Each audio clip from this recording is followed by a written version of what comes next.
I want to first welcome you all again to this conversation, and it really will be a conversation around the race, ethnicity, and how those two things, very powerful forces in our society, are used to create, in a lot of cases, inequities, and in other cases, perpetuate inequities. And so I want to invite you all into the conversation.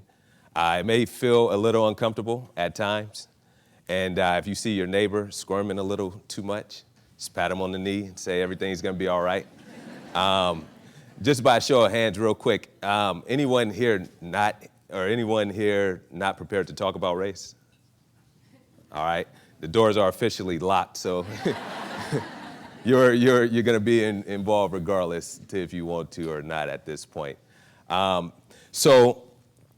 Just by the way of framing what we plan to do today, just want to make a couple introductory remarks, and then I'm going to introduce Julie to come give a brief talk.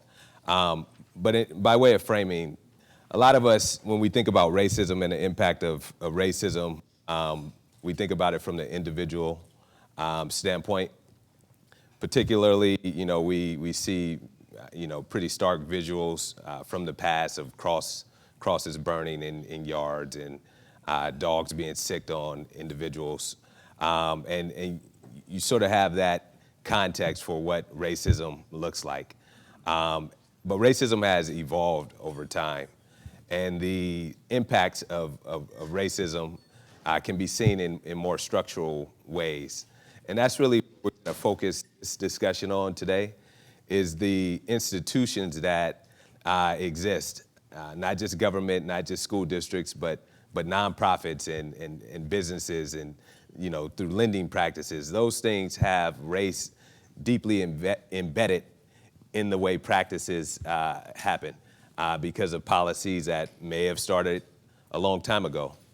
And so what we want to talk about is how we start to understand those issues, and then how do we, as a community, have conversation around it and strategize around how we undo those inequities that exist here in the county. So I just want to put that out there. We're going to talk a little bit about individual and how that manifests, but we also want to really get to the systematic components of racism that exists in our society.